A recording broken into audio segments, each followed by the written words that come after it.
Hello everyone, welcome back to our YouTube channel online Vigyan. आज हम लोग यहाँ पे डिस्कस करने जाएंगे फंक्शंस और रिलेशन। हमने पिछले वीडियो में डिस्कस कर लिया था, तो ये उसी का सेकंड पार्ट है। तो चलिए स्टार्ट करते हैं फंक्शंस।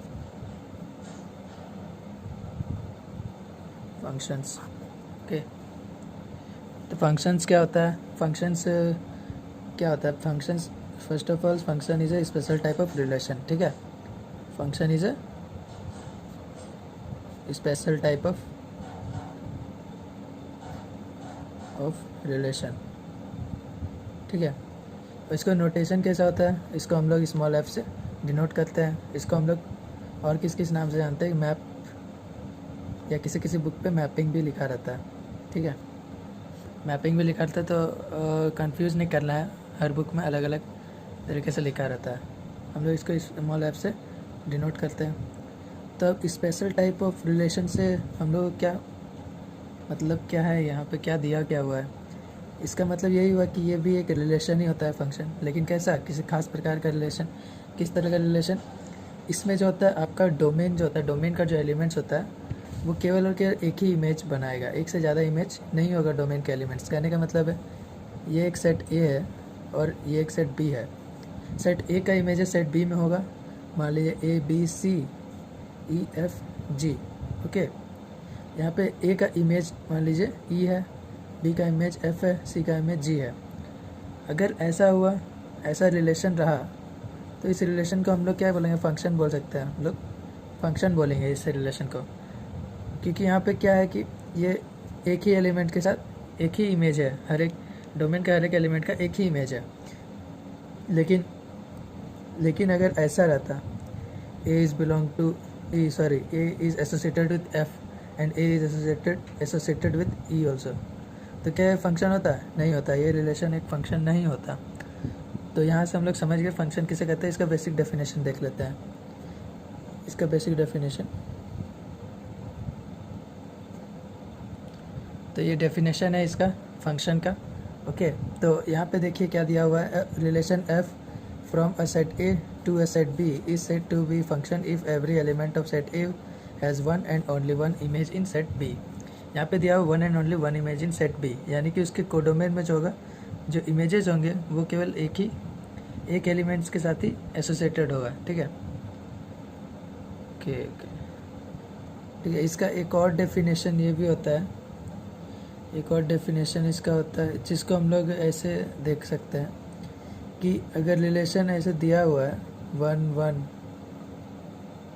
1 2 2 3 4 5, पिछले पार्ट में हम लोग पढ़ा था कि रिलेशन में जो भी होगा आपका, ये एलिमेंट्स जो होंगे वो ऑर्डर्ड पेयर में होंगे। तो ये रिलेशन अगर दिया हुआ, क्या ये फंक्शन होगा?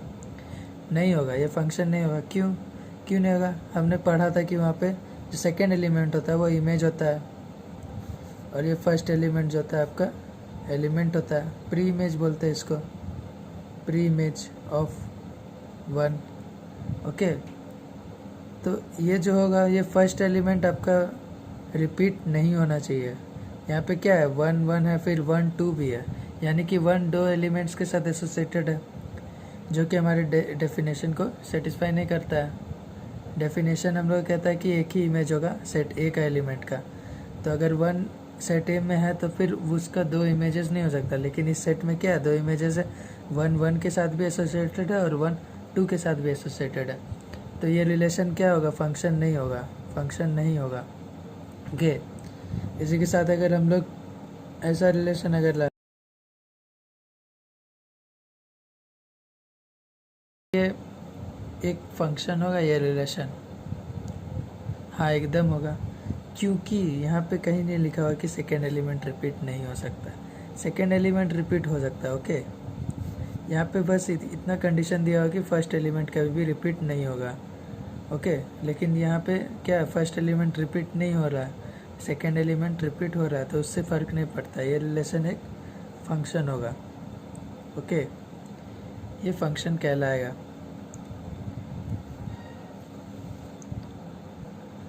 अब एक और एग्जांपल देख लेते हैं।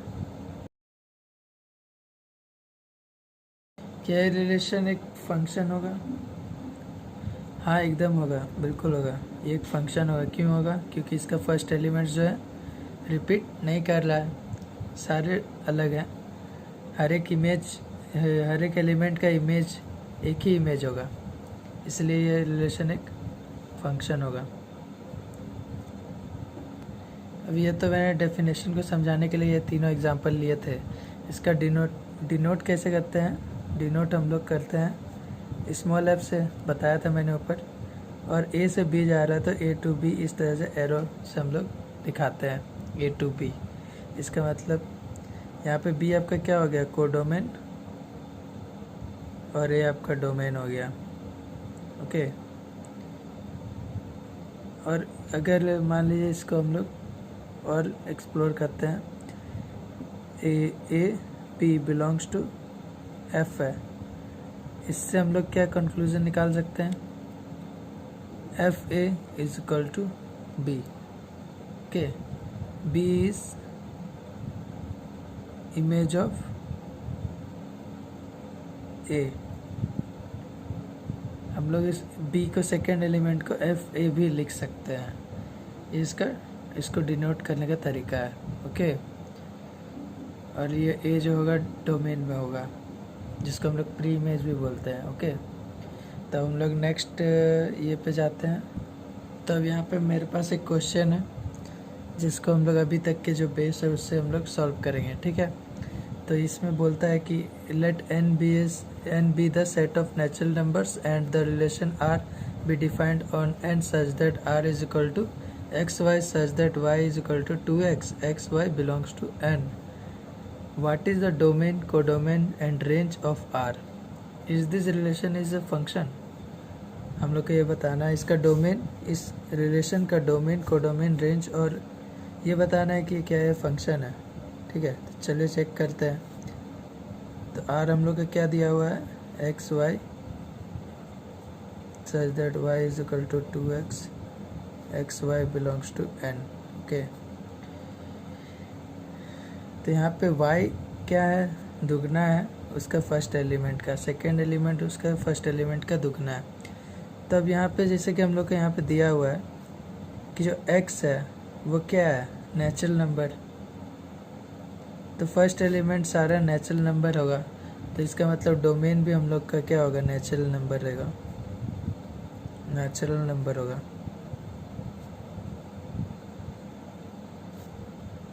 डोमेन आपका क्या होगा? Set of natural numbers. वैसे वाई भी आपका नेचुरल नंबर से बिलोंग कर रहा है, तो वाई क्या है? कोडोमेन में होगा, कोडोमेन। तो कोडोमेन भी आपका क्या है? Set of natural number.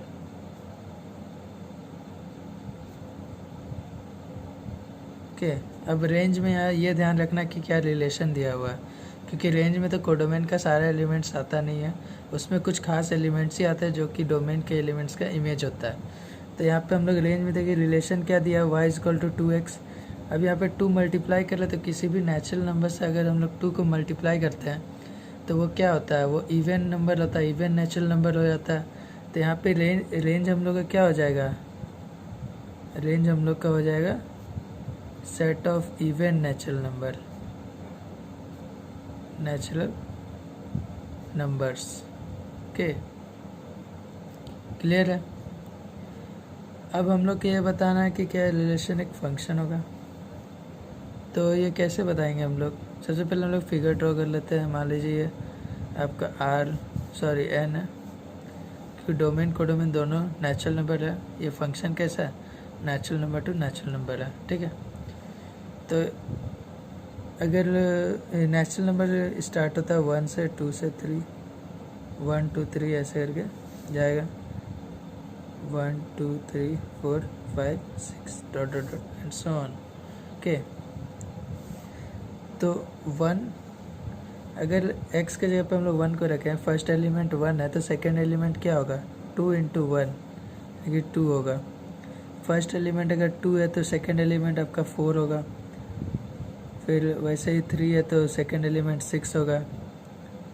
यानी कि हम लोग का पेयरिंग कैसा बनता जा रहा है? 1 2 2 2 4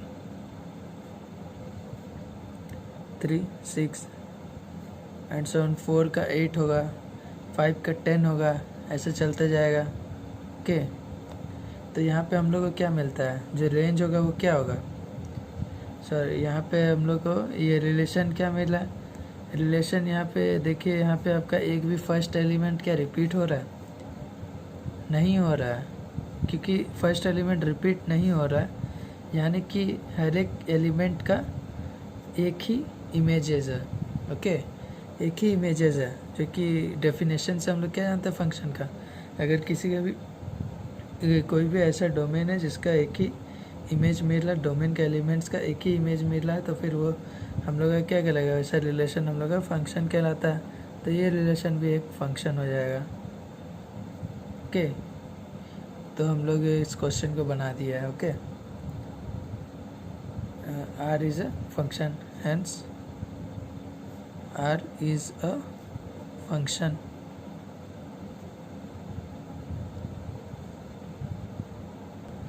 नाउ अब हम लोग आगे बढ़ेंगे और देखेंगे रियल वैल्यूड फंक्शन किसे कहते हैं। ठीक है, तो रियल वैल्यूड फंक्शन किसे कहते हैं, यहाँ पे मैंने उसका डेफिनेशन लिखा हुआ है, उसी को पढ़ता हूँ फिर मैं समझाऊंगा। A function which has either R और one of its subset as its range is called a real valued function। ठीक है, यानी कि ये ऐसा फंक्शन जिसका मतलब क्या बोला है, आर रेंज जो होगा वो रियल नंबर होगा, सेट ऑफ रियल नंबर या फिर सबसेट भी हो सकता है, सबसेट ऑफ रियल नंबर या फिर रियल नंबर। ओके, जिस रेंज जिसका रियल नंबर होगा या उसका सबसेट रियल नंबर का सबसेट होगा, उसको हम लोग रियल वैल्यूड फंक्शन बोलते हैं। और अगर उसका डोमेन भी आपका क्या बोला है, रियल नंबर होता है, सबसेट ऑफ रियल नंबर होता है, then it is called real function. तो वो फंक्शन हम लोग का रियल फंक्शन कहलाएगा। ठीक है, तो यहाँ पे इसका प्रीवियस हम लोग क्वेश्चन को देखते हैं, इससे पहले जो हम लोगों ने किया था। यहाँ पे क्या था, आपका डोमेन भी नेचुरल नंबर था और कोडोमेन भी नेचुरल नंबर था। और हम लोग क्या जानते हैं, natural number is subset of real number. Okay, तो यहाँ पे क्या था, डोमेन भी आपका रियल नंबर है और कोडोमेन भी आपका सबसेट ऑफ रियल नंबर है। तो इस फंक्शन को हम लोग क्या कहेंगे, रियल फंक्शन कहेंगे। मतलब अभी तक हमने जो जो बनाया था उसको, वो उसमें रियल फंक्शन ही यूज़ किया था हम लोगों ने। ओके, और अगर ऐसा होता है कि इसका डोमेन अगर रियल नंबर का सबसेट नहीं होता और इसका कोडोमेन जो होता है, ये रेंज जो होता है वो रियल नंबर होता है, रियल नंबर या तो रियल नंबर या रियल नंबर का सबसेट होता है, तो फिर हम लोग उसको रियल वैल्यूड फंक्शन बोलते हैं। ओके, अब हम लोग का डिफरेंस पता चल गया। ठीक है, तो अब हम लोग आगे बढ़ते हैं। अब हम लोग का नेक्स्ट क्या है, अब हम लोग का नेक्स्ट हम लोग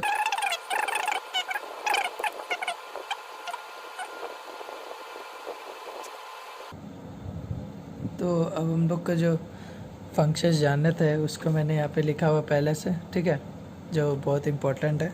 सबसे पहले हम लोग को जानना है आइडेंटिटी फंक्शन, फिर constant function, polynomial functions, rational functions, modulus functions, union functions and greatest integer functions. तो यहाँ पे नाम में ही आधा से ज़्यादा का नाम से ही हम लोग जान सकते हैं। जैसे कि आइडेंटिटी फंक्शन, कांस्टेंट फंक्शन, इसमें क्या होगा, फंक्शन का जो भी ये होगा वो कांस्टेंट होगा। ठीक है, तो पोलिनोमियल फंक्शन पोलिनोमियल फॉर्म में होगा, फंक्शन का जो ये होगा एक्सपेंशन होगा। फिर आपका रैशनल फंक्शन, रैशनल में हम लोग जानते थे p/q, उसी फॉर्म में होगा यहाँ पे फंक्शंस के टर्म पे।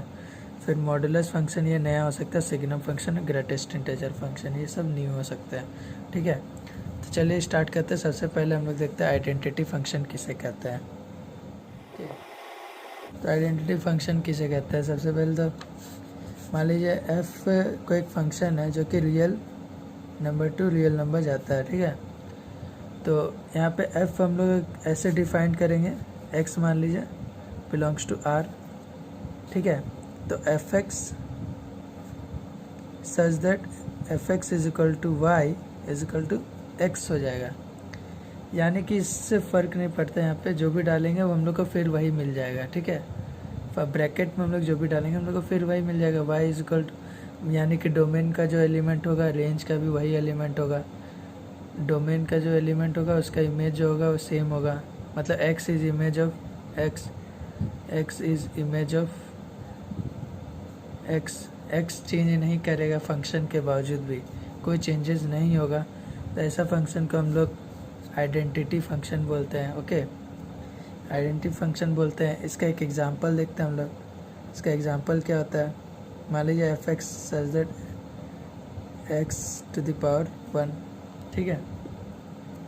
एफ एक्स ऐसा Y is equal to F X, Y को हम लोग बेसिकली कोडोमेन का एलिमेंट लेके चलते हैं, इसको हम लोग ऐसे लिखते हैं Y is equal to F x is equal to X to the power 1। अगर हम लोग एक फंक्शन लेते हैं, ठीक है, तो अब हम लोग x की जगह किसी भी रियल वैल्यू को रखें, उसका वैल्यू जो होगा हम लोग को सेम ही मिलेगा। ओके, वही मिलेगा जो हम लोगों ने रखा था। तो x के हमारे x is equal to 1, then F x is equal to F 1 is equal to what, 1 to the power 1 that is 1 के। f2 अगर हम लोग लेते हैं तो फिर ये क्या हो जाएगा, 2 to the power 1 is equal to 2। f3 लेते हैं 3 to the power 1 is equal to 3। तो यहाँ पे हम लोग को क्या मिल रहा है, जो इमेज है और जो एलिमेंट है, एलिमेंट किसका, डोमेन का, और जो इमेज है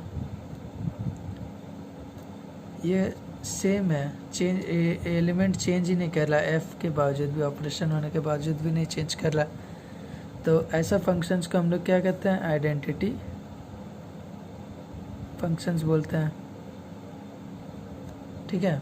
अब इसका ग्राफ नोट से इम्पोर्टेंट, बट फिर भी मैं बना रहा हूँ ताकि और क्लियर हो जाए चीज़ जो है और बेहतर तरीके से समझ आए। तो ये हम लोग का y और ये x एक्सिस, तो हम लोग क्या था, F x is equal to X था।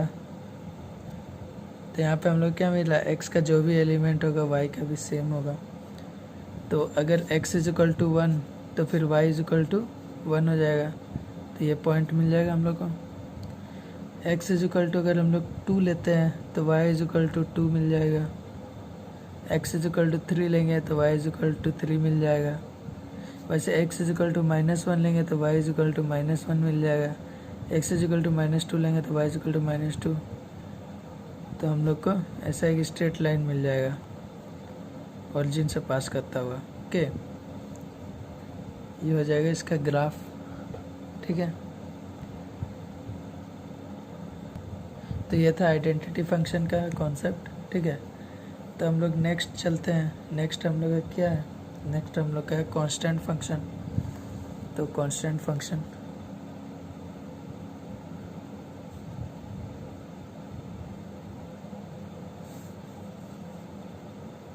नंबर 2। कांस्टेंट फंक्शन क्या होता है, कांस्टेंट फंक्शन यहाँ पे नाम में दिया हुआ कांस्टेंट, यानी कि ऐसा फंक्शन जिसका फंक्शन को यूज़ करने के बाद हम लोग को कांस्टेंट मिल जाएगा कोई। तो मान लीजिए f कोई फंक्शन है real number to real number, okay, such that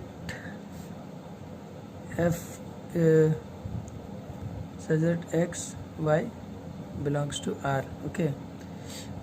तो एफ एक्स ऐसा होगा कि हम लोग क्या मिल जाए, कुछ एक कांस्टेंट वैल्यू मिल जाए, okay. y is equal to F x is equal to C, where c is constant. अब मैं यहाँ पे लैंग्वेज नहीं लिख रहा हूँ क्योंकि लैंग्वेज तो आपको बुक में मिल जाएगी, लेकिन मेन चीज़ होती है समझने का, ओके। तो यहाँ पे ये क्या, c क्या है, कांस्टेंट हो जाएगा, यानी कि सेकेंड एलिमेंट जो होगा वो एक कांस्टेंट होगा, वो चेंज नहीं करेगा। x के किसी भी वैल्यू के लिए सेकेंड एलिमेंट सेम ही होगा, ओके। यानी कि इमेज सबका सेम ही होगा, इमेज सबका सेम होगा। इसका क्या मतलब हुआ, मान लीजिए ये सेट R है, यहाँ पे जो हम लोगों ने लिया उसी को मैं समझा रहा हूँ, R है। यहाँ पे बहुत सारे एलिमेंट हैं, बीच में एक कांस्टेंट एलिमेंट है C, और यहाँ पे भी बहुत सारे एलिमेंट है x1 x2 x3, तो इन सारे एलिमेंट्स का जो होगा ना, ये फंक्शन एफ इस पे ऑपरेट हो रहा है, तो ये सारा एलिमेंट्स जो होगा इसका सबका इमेज जो होगा सी ही होगा। ओके, तो इसको हम लोग कांस्टेंट फंक्शन बोलेंगे। अब इसका एक एग्जांपल हम लोग लेते हैं। एग्जांपल क्या है, y is equal to F x such that x to the power 0 is equal to 1 होता है। तो हम लोग ऐसा एफ एक्स ले लिए कि हम लोग कोई भी एलिमेंट डालेंगे उसका पावर में 0 आ जाएगा। ओके, तो फिर सबका वैल्यू क्या होगा, 1 हो जाएगा। कैसे होगा, अब f1 रखते हैं, 1 का पावर 0 इज इक्वल टू 1 होता है। f2 रखते हैं, 2 का पावर 0 इज इक्वल टू 1 होता है। ये आपको पता है कि नहीं कि किसी का भी पावर 0 अगर हुआ तो वो आपका 1 हो जाएगा। अब जिनको नहीं पता उनको समझाने के लिए मैं यहाँ साइड में रफ कर दे रहा हूँ। जैसे कि 2 का पावर 0 है, ये 1 क्यों होगा, 2 का पावर 1 क्या होता है, 2 होता है। 2 का पावर 2, 2 इंटू 2, 2 का पावर 3, 2 इंटू 2 इंटू 2। अब 2 का पावर 3 से हम लोग को 2 का पावर 2 जाना है, तो हम लोग क्या करेंगे, 2 डिवाइड करेंगे। तो हम लोग के पास क्या बचेगा, 2 का पावर 2। फिर 2 का पावर 2 से 2 का पावर 1 जाना है, तो हम लोग क्या करेंगे, फिर से 2 डिवाइड करेंगे, तो हम लोग को 2 मिल जाएगा, 2 का पावर 1 मिल जाएगा। अब हम लोग को 2 का पावर 1 से 2 टू पावर 0 जाना है, तो हम लोग फिर से यहाँ पे 2 डिवाइड करते हैं, तो 2 divided by 2 is equal to what, 1। That's why. Okay, इसीलिए इसका वैल्यू 1 होता है। किसी भी एलिमेंट्स का पावर अगर 0 हो गया तो वो 1 हो जाएगा। ऐसे f का पावर 3 लेंगे तो 3 का power 0 is equal to 1। Okay, तो यहाँ पे क्या हो गया, ये सारा एलिमेंट्स का सेम इमेजेस मिल गया हम लोग को। तो ऐसा फंक्शन को हम लोग क्या बोलते हैं, f is constant function. Okay, अब इसको ग्राफिकली हम लोग कैसे लिखते हैं, यहाँ पे मैंने पहले से बना के रखा है। ठीक है, तो हम लोग कांस्टेंट फंक्शन का ग्राफ देखेंगे। तो यहाँ पे हम लोग को इससे पहले वाले में क्या दिखा था कि एफ एक्स का इसी का हम लोग ग्राफ प्लॉट करते हैं। तो f1 is equal to 1, f2 is equal to 2, f3 is equal to 1। ठीक है, तो यहाँ पे फंक्शन सारा एलिमेंट्स का f x is equal to what, f x is equal to y होता है। तो f1 is equal to what, 1 होता है। ठीक है, तो पहला हम लोग को यहाँ मिल जाएगा, f2 इज इक्वल टू 1 हो जाएगा, f3 भी आपका 1 हो जाएगा, f4 भी ऐसे, इधर -1 भी, -2 भी, -3 भी ऐसे मिलेगा, और एक स्ट्रेट लाइन बन जाएगा y इज इक्वल टू 1। ठीक है, तो ये इसका ग्राफ हो जाएगा। ठीक है, कांस्टेंट फंक्शन का ग्राफ ऐसा ही होता है। मान लीजिए 1 नहीं होता कोई c होता, तो 1 नहीं होता कोई c होता, y इज इक्वल टू, तो वो कहीं बनता है ऐसे करके, y is equal to c करके, ऐसे ही हम लोग का ग्राफ बनेगा। Now coming to the next topic, polynomial function. Polynomial function, तो क्या होता है पोलिनोमियल फंक्शन, तो यहाँ पे दिया हुआ पोलिनोमियल हम लोग कैसे लिखते हैं। सबसे पहले मैं इसे थोड़ा अच्छे से लिखना चाहूँगा, तो पहले मैं इसका डेफिनेशन लिख लेता हूँ। तो ये डेफिनेशन मैंने लिख लिया है। ठीक है, तो क्या कहता है, function f r to r by y is equal to F x is equal to a0 plus a1 x plus a2 x plus a3 x cube plus dot dot an xn, where n is non integer and a1 a2 3 an। एक second, यहाँ पे कुछ गलती है, non negative integer होगा, non negative integer. Okay, non negative integer. तो कहने का मतलब ये y इज इक्वल टू क्या होगा, आपका फंक्शन जो होगा वो पोलिनोमियल फॉर्म में होगा। ओके, जहाँ पे a1 a2 a3 ये सारे एलिमेंट्स क्या होंगे, रियल नंबर्स होंगे, और जो पावर के एलिमेंट्स होंगे 1 2 3 4 ये जो है नन नेगेटिव इंटीजर होंगे। यानी कि यहाँ पे अगर नेगेटिव नंबर आ गया पावर में तो फिर वो हमारा पोलिनोमियल फंक्शन नहीं होगा। लेकिन नॉन नेगेटिव इंटीजर आ गया तो फिर वो हमारा पोलिनोमियल फंक्शन होगा। लेकिन यहाँ पे इंटीजर भी कहा गया तो यहाँ फ्रैक्शन में भी नहीं होगा, ओके, ना डेसिमल में होगा। पावर जो होगा इंटीजर में ही होगा। कैसा integer? Non negative integer. Okay, तो हम लोग इसका एक एग्जांपल ले लेते हैं। भाई f x is equal to x1 plus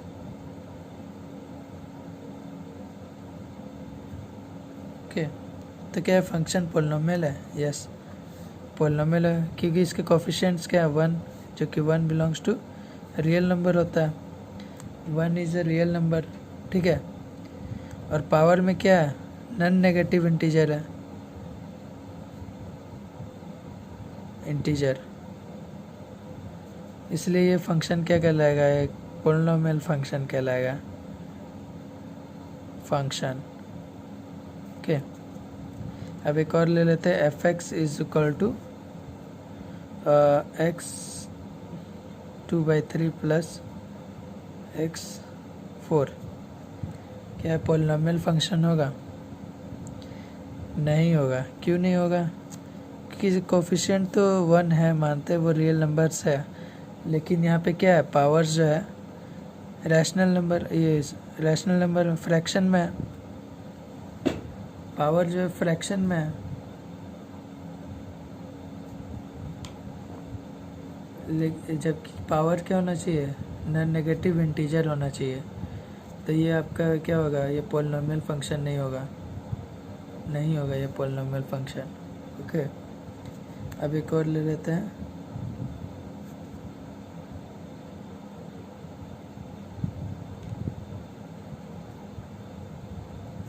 क्या पोलिनोमियल फंक्शन होगा? यस, ये पोलिनोमियल फंक्शन होगा क्योंकि √2 भी आपका रियल नंबर होता है और 2 भी रियल नंबर है। पावर्स क्या है? नेगेटिव इंटीजर्स है, इसीलिए ये फंक्शन जो होगा पोलिनोमियल फंक्शन होगा। ओके, अब हम लोग आ गए रैशनल फंक्शन, चौथे नंबर पे। फंक्शन, तो रैशनल फंक्शन क्या होता है? मान लीजिए तो फंक्शन है F x and ji x, दोनों क्या है? दोनों पोलिनोमियल है। एफ एक्स भी आपका पोलिनोमियल है और जी एक्स भी आपका पोलिनोमियल है, ठीक है। तो ऐसा फंक्शंस जिसको हम लोग f x by ji x के फॉर्म में लिख सकें, उसको हम लोग बोलेंगे रैशनल फंक्शन। फंक्शन बस जी एक्स जो डिनोमिनेटर वाला पोलिनोमियल फंक्शन होगा वो नॉट इक्वल टू 0 होगा। क्यों नॉट इक्वल टू 0 होगा? अगर वो इक्वल टू 0 हो जाएगा फिर ये हम लोग का फंक्शन क्या होगा? अनडिफाइंड हो जाएगा, इसीलिए जी एक्स नॉट इक्वल टू 0 होगा, ठीक है। ये चीज़ हम लोग को ध्यान में रखना है।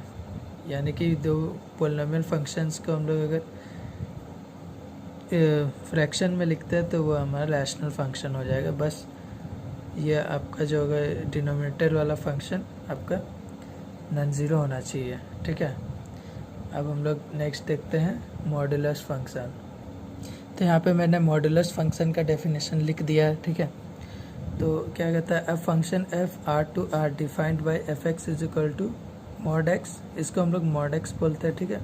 For each x belong to r is called modulus function for each non negative value of x f x is equal to x, okay, and the negative value of x, the value of fx is also non-negative value of x, ठीक है।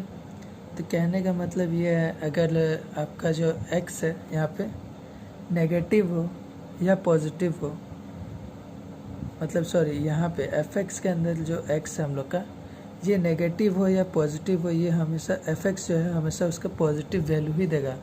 यानी कि अगर f -x होता तो भी x mod x हम लोग को पॉजिटिव ही मिलता। या फिर x अगर x पॉजिटिव है तो भी हम लोग को पॉजिटिव वैल्यू एफ एक्स देगा, और अगर नेगेटिव है x तो भी हम लोग को पॉजिटिव वैल्यू ही देगा। मॉड का यही मतलब होता है। ओके, इसको हम लोग एक और तरीके से देख सकते हैं। अगर x is greater equal to 0 then x f x is equal to x, if x is less than 0 x is minus x. Okay, तो फिर इसको हम लोग ग्राफ में कैसे लिखेंगे? कहने का मतलब ये है, अगर हम लोग का ये पहले मैं फिगर से समझा देता हूँ क्योंकि क्लियर नहीं होगा बहुत किसी को, इसको नया चीज़ है। ओके, ए टू बी अगर रिलेशन है, सॉरी एफ, यहाँ पे हम लोग फंक्शन पढ़ रहे, ठीक है, तो एस -1 0 1 2 डॉट। ओके, इधर भी हम लोग को मिल जाता है -1 0 1 2 डॉट डॉट डॉट।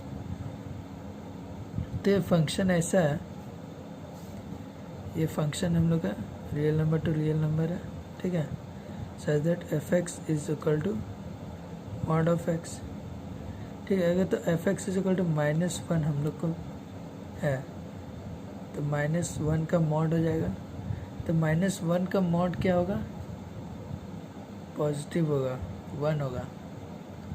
वो नेगेटिव को हटा देता है, ये केवल पॉजिटिव वैल्यूज रखता है मॉड। ओके, तो यहाँ पे -1 is associated with 1 and 1 is also associated to 1। तो f इज इक्वल टू 1 होता है तो 1 का मॉड भी 1 ही होगा। पॉजिटिव वैल्यू को हम लोग को बस रखना है, पॉजिटिव वैल्यू। ओके, भले ही अंदर में नेगेटिव वैल्यू है लेकिन हम लोग को उसको पॉजिटिव करना है, केवल हम साइन को हम लोग इसमें कंसिडर नहीं करते हैं।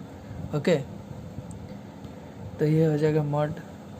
अब इसका ग्राफ कैसा बनता है? इसका ग्राफ जो बनता है, ये x एक्सिस है, ये y एक्सिस है, ठीक है। तो इसका ग्राफ इस तरह से बनेगा। क्यों बनेगा? कि मान लीजिए यहाँ पे 1 है, 2 है, 3, -1 -2 -3 1 2 3। ओके, तो y is equal to what? y is equal to F x mod of x। तो मॉड 1 का वैल्यू आपको क्या मिल जा रहा है? मॉड 1 का वैल्यू भी 1 मिल रहा है, ठीक है। अब मॉड अगर -1 हम लोग लेते हैं, मॉड -1, तो उसका भी वैल्यू हम लोग को 1 मिलता है।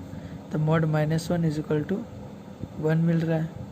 वैसे ही 2 होगा तो 2 ही मिलेगा हम लोग को, और -2 होगा तो भी हम लोग को 2 ही मिलेगा।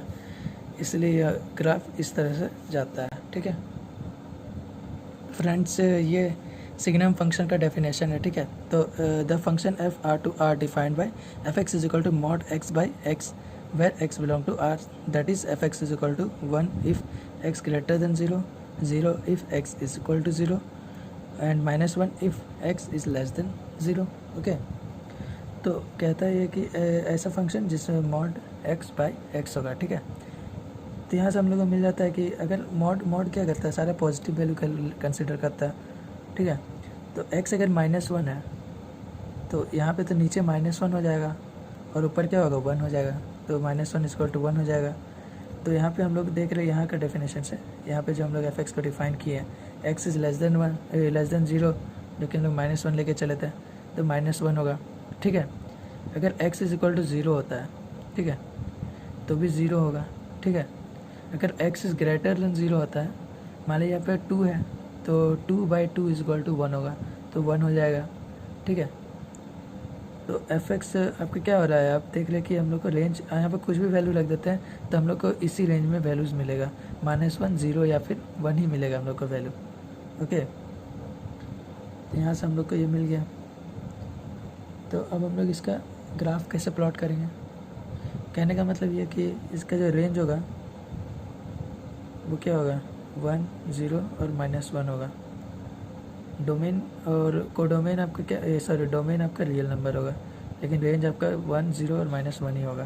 ओके, इसको हम लोग सिग्नम फंक्शन बोलते हैं। यहाँ पे हम लोग ग्राफ को देखेंगे, यहाँ का रेंज क्या देगा? एक्स ग्रेटर देन 1 होता है, यानी कि एक्स का वैल्यू अगर इधर होगा तो उसका सारा वैल्यूज़ जो भी एक्स का एलिमेंट्स होगा उसका इमेजेस क्या होगा? 1 होगा, यानी कि y इक्वल टू 1 होगा। तो ये स्ट्रेट जाएगा इस तरह से कि y इक्वल टू 1। लेकिन x इज इक्वल टू अगर 0 होगा, यहाँ पे 0 के लिए नहीं करेगा, ये वैकेंट होगा। x इज इक्वल टू 0 में आपका क्या होगा, 0 होगा। यहाँ पे हम लोग ध्यान रखें कि x इज इक्वल टू 0 पे यहाँ पे 1 नहीं होगा, वो वैकेंट है, वहाँ पे कोई पॉइंट नहीं है। लेकिन x इज इक्वल टू 1 से आपका पॉइंट है। वैसे यहाँ पे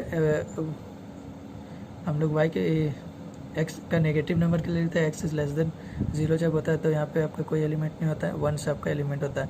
तो उसको हम लोग इस तरह से लिखते हैं स्ट्रेट लाइन में।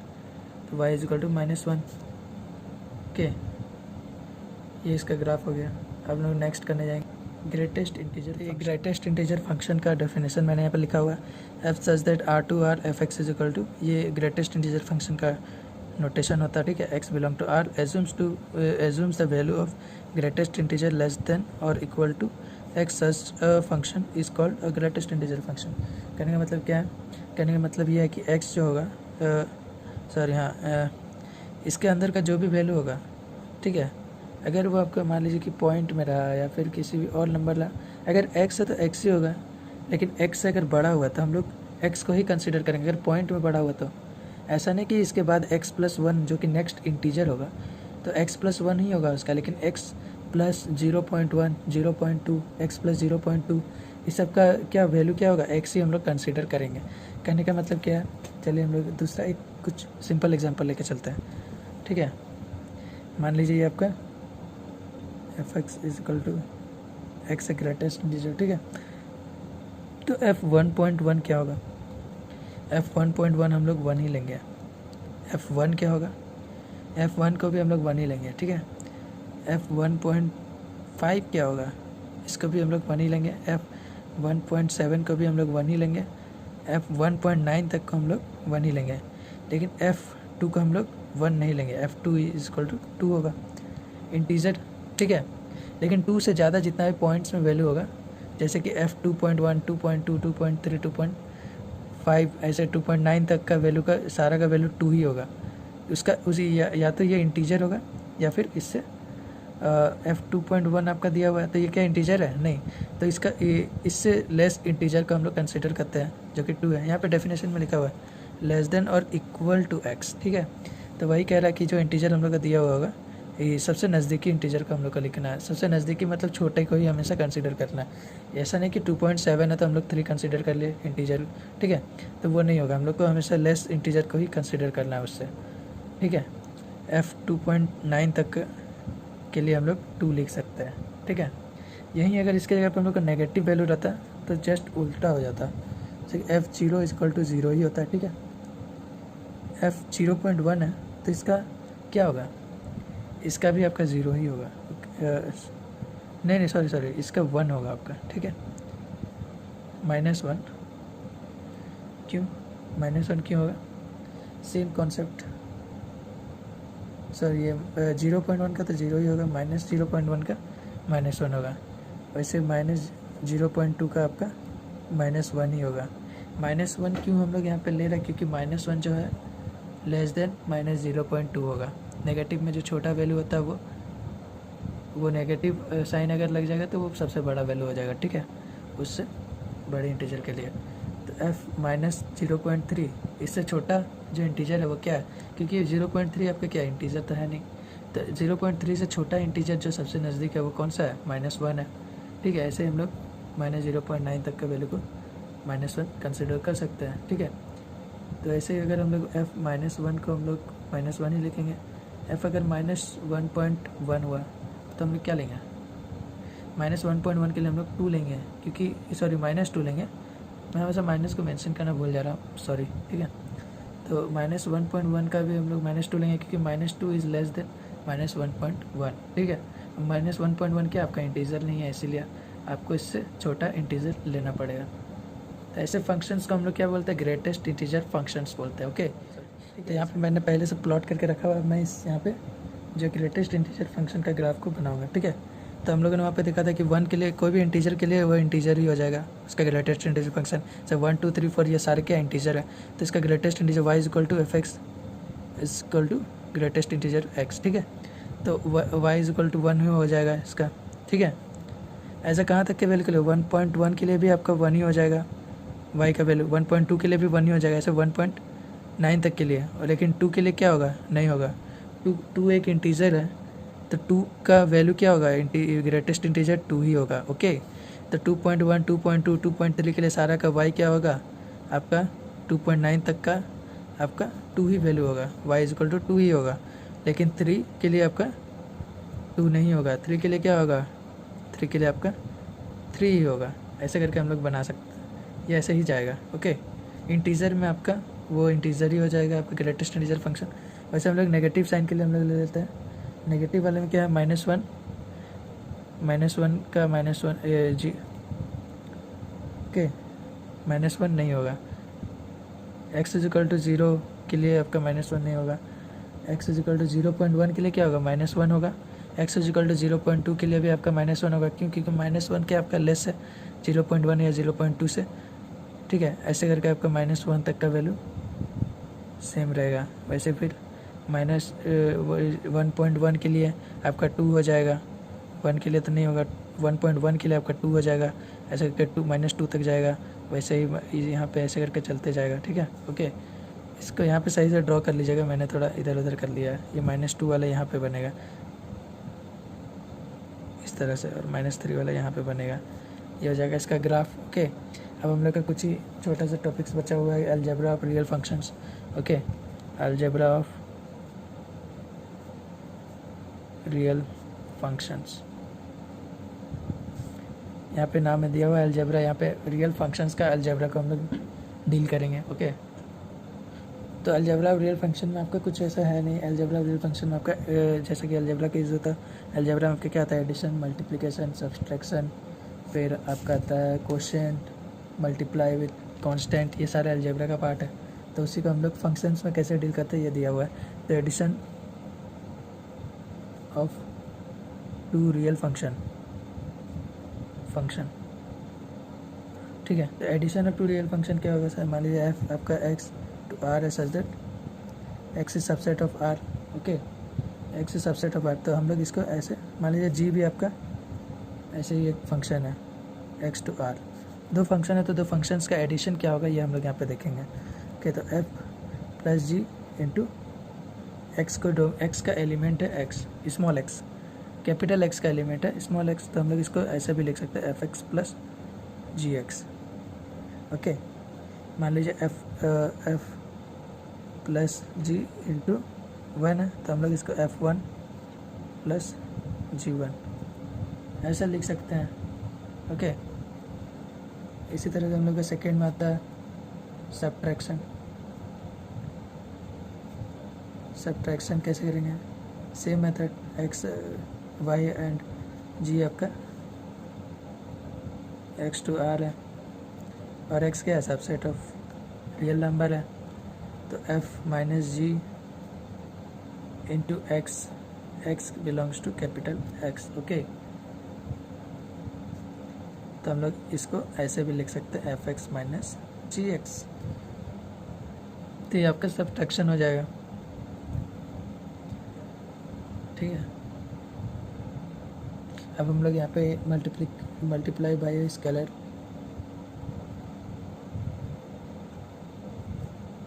बाय अ स्केलर, कहने का मतलब क्या हो गया, एफ सेम चीज़ जा रहा है and alpha is a scalar. Scalar कहने का मतलब कोई भी कांस्टेंट नंबर हो, तो उससे हम लोग अगर मल्टीप्लाई करते हैं इस फंक्शन को तो क्या होता है, मान लीजिए x belongs to capital X, ये x जो है एलिमेंट है कैपिटल X का, ठीक है। तो मान लीजिए अल्फ़ा f इंटू एक्स है, तो इसको हम लोग ऐसे भी लिख सकते हैं एफ एक्स, दोनों सेम चीज़ होगा, अलजेब्रा है, अलजेब्रा में यही तो होता है। Okay, where x belong to capital X, capital X क्या है, डोमेन है आपका। सिमिलरली हम लोग, अब तो ये मल्टीप्लाई था स्केलर से, अब अगर फंक्शन से ही हम लोग मल्टीप्लाई करते हैं, मल्टीप्लाई ऑफ 2 रियल फंक्शन, मतलब 2 रियल फंक्शन को ही हम लोग मल्टीप्लाई करते हैं तो क्या होता है, मान लीजिए f एक रियल फंक्शन है, x टू फंक्शन रहेगा तो उसका मल्टीप्लाई कैसे करेंगे, सेम तरीका ही है। अगर f और g 2 फंक्शन है और x कोई वेरिएबल है किसी डोमेन का, मतलब डोमेन का कोई एलिमेंट है तो एफ एक्स जी एक्स इस तरह से मल्टीप्लाई हो जाएगा। और इसी तरह कोशेंट का भी सेम होगा। एक्चुअली में quotient of two real function, तो उसमें भी हम लोग सेम करेंगे। दो फंक्शन लेंगे एक्स टू आर, मतलब क्वेश्चन में दिया रहेगा ये जी एक्स टू आर, तो f by ji into x क्या होगा, f x by ji x होगा। ओके, तो ये 5 तरह से हम लोग का फंक्शन का क्वेश्चन पूछा जा सकता है अलजेब्रा के ये में। ठीक है, तो अब हम लोग नेक्स्ट करते हैं, इसका एक क्वेश्चन देखते हैं। तो गाइज ये एक क्वेश्चन है अलजेब्रा फंक्शन से रिलेटेड। तो हम लोग इसे कैसे करेंगे, अभी जो प्रॉपर्टी हम लोग ने डिस्कस किया उसी को अप्लाई करना है। ओके, तो इसका हम लोग देखते हैं एडिशन कैसे होता है। F plus g into x क्या होता है, मल्टीप्लाई हो जाएगा f x plus g x होगा। अब यहाँ ऊपर में हम लोग को एफ एक्स का वैल्यू और जी एक्स का वैल्यू दिया हुआ है, तो हम लोग यहाँ पे क्या करेंगे, पुट कर देंगे उसी वैल्यू को। F x is equal to x square plus g x is equal to 2x plus 1। Okay, तो ये आपका f plus g into x मिल जाएगा हम लोग को। वैसे ही सब्ट्रैक्शन अगर रहता तो F minus g into x. Similarly हम लोग जानते हैं f x minus g x हो जाएगा, अलजेब्रा का ही रूल को फॉलो करेगा। तो एफ एक्स का वैल्यू फिर पुट करेंगे और जी एक्स का वैल्यू पुट करेंगे जैसे हम लोग को दिया हुआ है क्वेश्चन में। एफ एक्स का वैल्यू था x square minus 2x plus 1 bracket में, इसको हम लोग क्या लिख सकते हैं, x square minus 2x minus 1 भी लिख सकते हैं, तो हम लोग को मिल जाएगा। उसी तरह से मल्टीप्लिकेशन को भी हम लोग करेंगे, यहीं पे मैं कर लेता हूँ। ओके, मल्टीप्लिकेशन का क्या होगा, एफ जी है इंटू एक्स, तो ये क्या हो जाएगा f x into g x. F x का वैल्यू एक्स स्क्वायर होगा और जी एक्स का वैल्यू 2x प्लस 1, तो हम लोग सिंपली मल्टीप्लाई कर देंगे x square into 2x plus x square is equal to 2x cube plus x square.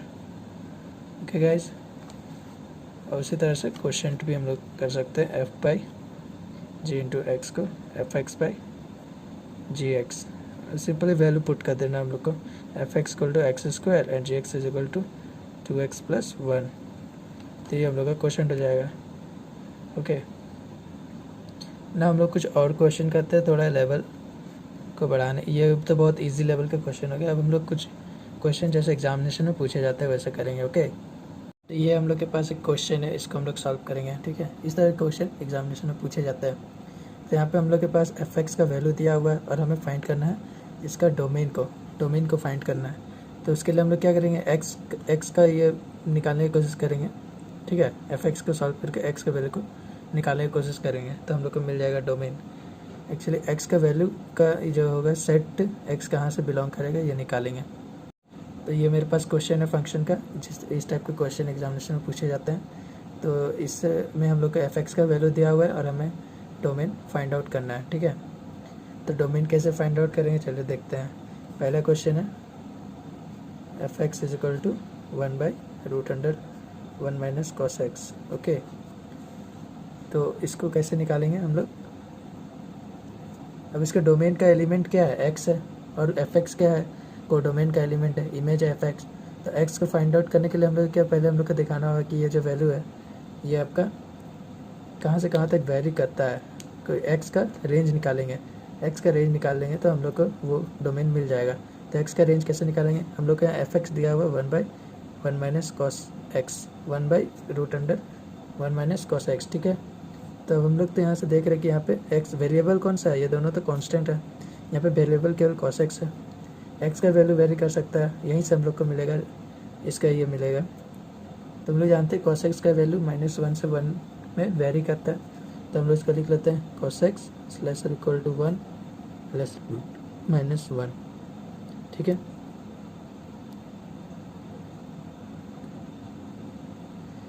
अब यहाँ पे क्योंकि हम लोग का माइनस कॉस एक्स है तो हम लोग इसको लिख सकते हैं, अगर हम लोग सब तरफ माइनस लगा देंगे सब तरफ, तो हम लोग क्या मिलेगा, ये -1 minus into -1 is equal to +1।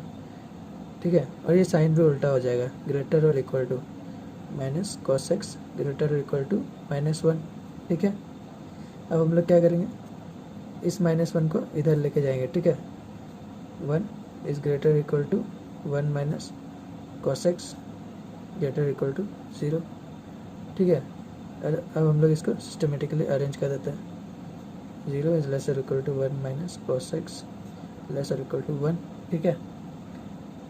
तो हम लोग को 1 माइनस कॉस एक्स का वैल्यू कहाँ से कहाँ तक मिल गया, 0 और 1 के बीच में। अब क्योंकि 1 माइनस कॉस एक्स जो है वो आपका कहाँ है, डिनोमिनेटर में है, और डिनोमिनेटर में भी रूट के अंदर है। तो 1 माइनस कॉस एक्स आपका क्या बोल, नेगेटिव तो होगा नहीं, पहली बात नेगेटिव नहीं होगा, और आपका क्या ये 0 नहीं हो सकता, क्योंकि 0 अगर होगा तो फिर ये क्या हो जाएगा, एफ एक्स अनडिफाइंड हो जाएगा, ठीक है। तो हम लोग को यहाँ से मिलता है कि 1 minus cos x is not equal to 0। कहाँ से, यहीं से रिजल्ट निकालेंगे हम लोग, जो भी रिजल्ट निकालेंगे। तो 1 minus cos x is not equal to 0, ठीक है, क्योंकि एफ एक्स क्या आपका डिफाइंड है, since F x is defined, आप ऐसे लिख सकते हैं, ठीक है। तो अब हम लोग इसमें cos x is not equal to 1 लिख सकते हैं, अब यहाँ से हम लोग x का वैल्यू भी फाइंड आउट कर सकते हैं, ओके। तो x cos x is equal to अगर 1 होता तो x का वैल्यू क्या होता, x is equal to 2n pi होता, ठीक है। तो उसी प्रकार यहाँ पे अगर cos x is not equal to 1 है, इसका मतलब x is not equal to 2n pi होगा। तो वही हम लोग लिख सकते हैं, x इज़, यहाँ से कंक्लूजन हम लोग निकाल सकते हैं, x is not equal to 2n pi. तो वैल्यू तो पता है ना कि 2n पाई में मतलब cos अगर होता है तो उसे 2n पाई में हर एक जगह उसका 1 वैल्यू होगा। कैसे, यहाँ पे हम लोग देख लेते हैं उसको भी। cos 0 इक्वल टू 1 होता है, फिर अगर हम लोग यहाँ जाता है तो क्या होगा, π/2, यहाँ पर आएंगे तो पाई, यहाँ पे जाएंगे तो 3π/2, ओके। फिर यहाँ पे हो जाएगा 2 पाई, ठीक है। तो यहाँ पे फिर से आप उसी पॉइंट पे आ गए, यहाँ पर cos x का वैल्यू क्या था, 1 था। फिर अगर हम लोग जाएंगे तो हम लोग को मिल जाएगा 4 पाई, फिर हम लोग को मिल जाएगा 6 पाई। ऐसे हम लोग सभी वैल्यूज़ के लिए हम लोग ले लेंगे 2n pi, where n belongs to integer, z is equal to integer, ठीक है। z इंटीजर को डिनोट करता है। तो यहाँ से हम लोग को ये मिल गया, तो x का हम लोग को मिल गया कि 2n पाई की नहीं होगा, ठीक है।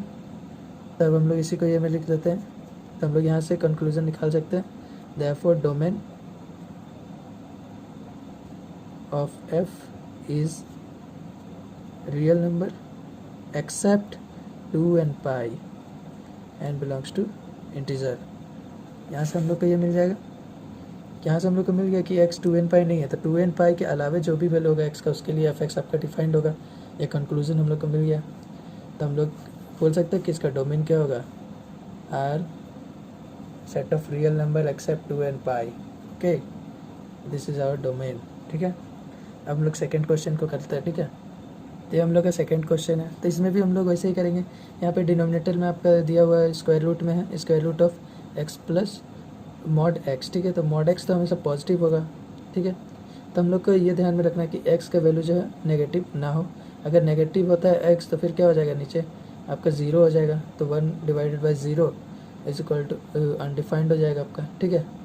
और ये जो x है यही कि ये नेगेटिव नहीं हो सकता, तो इसी से हम लोग को मिल जाएगा, मतलब कि हर एक पॉजिटिव वैल्यू के लिए पॉजिटिव वैल्यू के लिए ये क्या है, एफ एक्स डिफाइंड है, लेकिन नेगेटिव वैल्यू ऑफ एक्स के लिए ये डिफाइंड नहीं है, क्योंकि मॉड ऑफ एक्स क्या होता है, हमेशा ऑलवेज पॉजिटिव होता है। तब हम लोग इसको लिखेंगे कैसे, अगर इफ़ एक्स ग्रेटर देन 0 होता है, यानी कि एक्स अगर पॉजिटिव वैल्यू है, ठीक है, तो हम लोग क्या मिल जाएगा, X plus mod X is equal to X plus X मिल जाएगा, टू 2x ग्रेटर देन 0 ये मिल जाएगा, 2x हो जाएगा वैल्यू उसका। इफ़ x इज़ नेगेटिव तो फिर x प्लस मॉड x क्या मिल जाएगा हम लोग को, x minus x is equal to 0 मिल जाएगा हम लोग को, जो कि अनडिफाइंड हो जाएगा। फिर ये f x is not defined, find at x less than zero. Okay, f x x less than zero में नॉट डिफाइंड है, लेकिन ऊपर वाले के लिए क्या है, ओके है सब। तो हम लोग यहाँ पे नेगेटिव नंबर नहीं ले सकते एक्स की जगह पे। ये भी हम लोग को मॉड जब हम लोग पढ़े थे ग्राफ में मॉडुलस फंक्शन, तो वहाँ पे क्या था, x if x greater than zero, ठीक है, ऐसा था। और क्या था, और माइनस एक्स होता था if x is less than zero, और इक्वल टू ज़ीरो के लिए भी सेम होता था। तो यहाँ से हम लोग मिल गया कि अगर एक्स लेस देन ज़ीरो हम लोग लेते हैं, यानी कि नेगेटिव वैल्यू लेते हैं एक्स का, तो हम लोग को क्या मिल जाएगा, माइनस एक्स मिल जाएगा यहाँ पे। तो माइनस एक्स ज़ीरो हो जाएगा। ज़ीरो क्या है, अनडिफाइंड होगा, क्योंकि डिनोमीटर में हम लोग का ज़ीरो नहीं आ सकता है, ऐसा नंबर डिफाइंड नहीं होता है। लेकिन यहाँ पे क्वेश्चन में दिया हुआ एफ एक्स डिफाइंड है, इसलिए हम लोग नेगेटिव नंबर नहीं लेंगे। तो हम लोग को यहाँ से एक्स का रेंज मिल जाएगा, सॉरी एक्स का डोमेन मिल जाएगा। तो क्या होगा एक्स का डोमेन, नेगेटिव नंबर को छोड़ के सारा नंबर हो सकता है, ठीक है। नेगेटिव और जीरो भी नहीं हो सकता। जीरो क्यों नहीं हो सकता, क्योंकि अगर आप जीरो ले लीजिएगा तो डिनोमीटर जीरो हो जाएगा, सेम चीज़। तो फिर तो उसके लिए भी डिफाइन होगा। तो यानी कि डोमेन क्या होगा आपका, set of positive real number.